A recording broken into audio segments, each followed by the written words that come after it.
Good evening friends, welcome back to my YouTube channel. ಇವತ್ತು evening ಜೋಳದ ರೊಟ್ಟಿ ಮಾಡಿ ಹೀರೆಕಾಯಲ್ಲಿ ಎಣ್ಗಾಯಿ ಮಾಡ್ತಿದ್ದೀನಿ. ಜೋಳದ ರೊಟ್ಟಿ ಮಾಡೋಕ್ಕೆ ಉಪ್ಪು ಹಾಕಿ ನೀರು ಕಾಯಕ್ಕಿಟ್ಟಿದ್ದೀನಿ ಮುದ್ದೆ ಮಾಡೋದಕ್ಕೆ.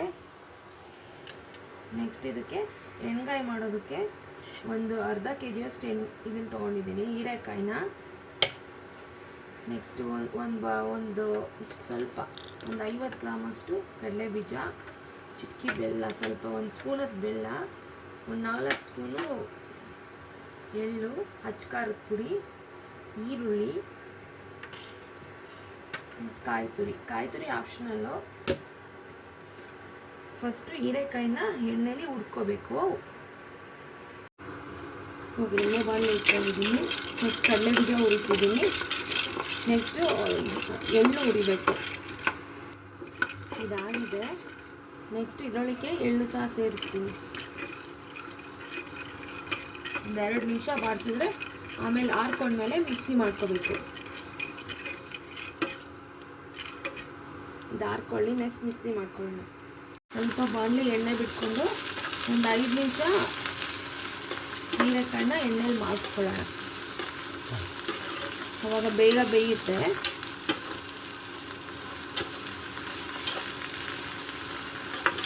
ಈ ಥರ ಹಚ್ಕೋಬೇಕು ಹೀರೆಕಾಯಿನ. ಅವಾಗ ಸ್ಟಫಿಂಗ್ ಇದರೊಳಗಡೆ ಕೂರುತ್ತೆ ಚೆನ್ನಾಗಿ.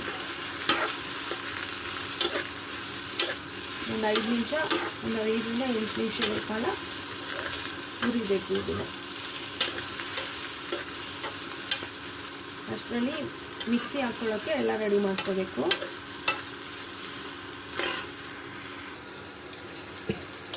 ಎಳ್ಳು, ಕಡಲೆಬೀಜ, ನೆಕ್ಸ್ಟ್ ಖಾರದ ಪುಡಿ. ನಾನಿಲ್ಲಿ ಒಂದು 2 ಸ್ಪೂನ್ ಅಷ್ಟು ತೊಗೊಂಡಿದ್ದೀನಿ. ನಿಮ್ಮ ಮನೆ ಖಾರ ಅನುಗುಣವಾಗಿ ನೀವು ತಗೊಳ್ಳಿ. ಇದನ್ನು ಗ್ರೈಂಡ್ ಮಾಡ್ಕೊಂಬರ್ಬೇಕು. ಪೌಡ್ರ್ ಮಾಡ್ಕೊಂಬಂದೆ.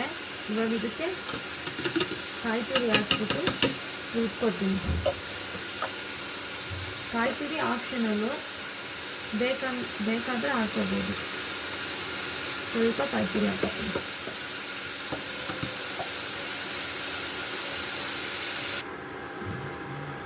ನೀರು ಹಾಕಿ ಪೇಸ್ಟ್ ಮಾಡ್ಕೊಂಬಂದಿದ್ದೀನಿ. ನೆಕ್ಸ್ಟ್ ಇದನ್ನು ಸಹ ಫ್ರೈ ಆಗಿದೆ ಇದು. ಇವಾಗ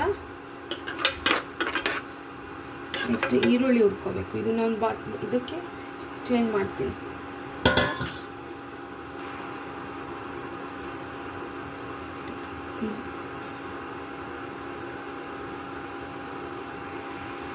ಈ ಬಾಣಲಿಗೆ ಎಣ್ಣೆ ಬಿಟ್ಕೋಬೇಕು. ನೆಕ್ಸ್ಟ್ ಈರುಳ್ಳಿ ಹಾಕ್ಕೊಂಡು ಚೆನ್ನಾಗಿ ಮಾಡಿಟ್ಕೊಳ್ಳೋಣ.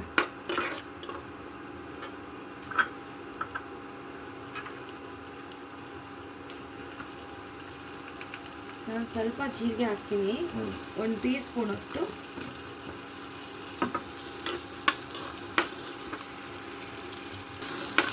ಈರುಳ್ಳಿ ಫ್ರೈ ಆಗಿದೆ. ಇವಾಗ ಇದು ಫ್ರೈ ಮಾಡ್ಕೊಂಡಿದ್ವಲ್ಲ ಹೀರೆಕಾಯಿನ ಹಾಕಿ ಇದರೊಳಗಡೆ ಮಿಕ್ಸ್ ಮಾಡ್ತೀನಿ. ಇದೊಂದು 2 ನಿಮಿಷ ಫ್ರೈ ಆದಮೇಲೆ ಮಸಾಲೆ ಹಾಕ್ತಾರೆ. ಬೇಗನೆ ಆಗುತ್ತೆ. ತುಂಬ ರುಚಿಕರವಾಗಿ ಜೋಳದ ರೊಟ್ಟಿಗೆ ತುಂಬ ಚೆನ್ನಾಗಿರುತ್ತೆ. ಚಪಾತಿ, ಜೋಳದ ರೊಟ್ಟಿ, ಅಕ್ಕಿ ರೊಟ್ಟಿ, ರಾಗಿ ರೊಟ್ಟಿ ಎಲ್ಲದಕ್ಕೂ ಚೆನ್ನಾಗಿರುತ್ತೆ ಇದು. ಒಂದು ಪೂರಿಗೂ ಸಹ ಚೆನ್ನಾಗಿರುತ್ತೆ. ಒಂದು 2 ನಿಮಿಷ ಮಾಡಿ. ಇದೆಲ್ಲ ಬೆಂದಿದೆ. ಇವಾಗ ರುಬ್ಕೊಂಡಿರೋದನ್ನ ಹಾಕ್ತೀವಿ. ನೀವು ಖಾರದ ಪುಡಿ ಬೇಡ ಅಂದರೆ ಹಸಿರು ಮೆಣಸಿನ್ಕಾಯಿ ಸಹ ಹಾಕ್ಬೋದು. ಇವಾಗ ಹಸಿರು ಬರುತ್ತೆ, ಅದು ಟೇಸ್ಟ್ ತುಂಬ ಚೆನ್ನಾಗಿರುತ್ತೆ.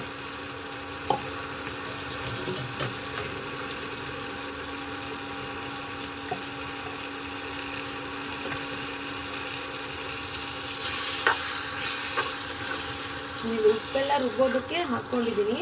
ಮತ್ತೆ ಉಪ್ಪು ಬೇಕು ಅಂದರೆ ಅಷ್ಟೇ ಹಾಕೋದು. ನೀವು ನೋಡ್ಕೊಂಡು ಹಾಕಿ.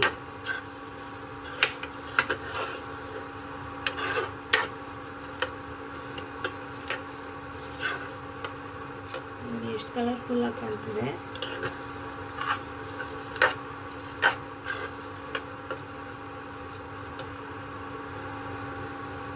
ಒಂದು ಸ್ವಲ್ಪ ನೀರು ಆ್ಯಡ್ ಮಾಡ್ಕೊಂಡಿದ್ದೀನಿ.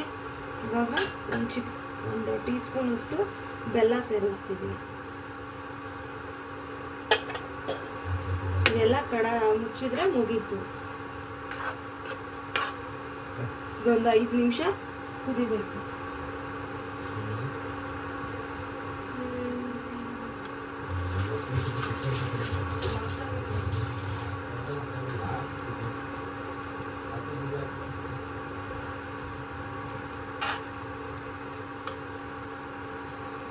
ಲಿಡ್ ಕ್ಲೋಸ್ ಮಾಡ್ತೀನಿ. ಇವಾಗ ಒಂದು 5 ನಿಮಿಷ ಇದರೊಳಗೆ ಬೇಯ್ಕೊಳ್ಳಿ. ಕಮ್ಮಿ ಉರಿ ಮಾಡ್ತೀನಿ. ಇದಾಯಿತು ನೋಡಿ, ಎಲ್ಲ ಎಷ್ಟು ಚೆನ್ನಾಗಿ ಎಣ್ಣೆ ಎಲ್ಲ ಬಂದಿದೆ ಮೇಲೆ. ಇದು ರೆಡಿ ಆಯಿತು. ಇದು ನಾನು ಇದಕ್ಕೆ ಈಗ ಸರ್ವ್ ಮಾಡೋಣ. ಇದಕ್ಕೆ ಜೋಳದ ರೊಟ್ಟಿ ಹಾಕ್ಕೊಂಡಿದ್ದೀನಿ.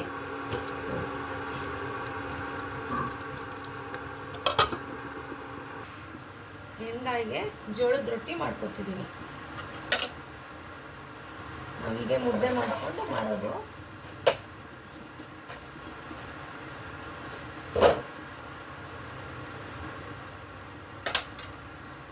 Thank you for watching my channel. ಮತ್ತೊಂದು ವಿಡಿಯೋ ಜೊತೆ ಸಿಗ್ತೀನಿ. Take care. ಬಿಸಿ ಬಿಸಿ ರೊಟ್ಟಿ ಜೊತೆ, ಜೋಳದ ರೊಟ್ಟಿ ಜೊತೆ ಎಣ್ಗಾಯಿ ರೆಡಿಯಾಗಿದೆ. ನೀವು ಮಾಡ್ಕೊಂಡು ಹೇಗಿತ್ತು ಅಂತ ತಿಳಿಸಿ. Thank you for watching my channel. Next ವಿಡಿಯೋದಲ್ಲಿ ಸಿಗ್ತೀನಿ. Thank you.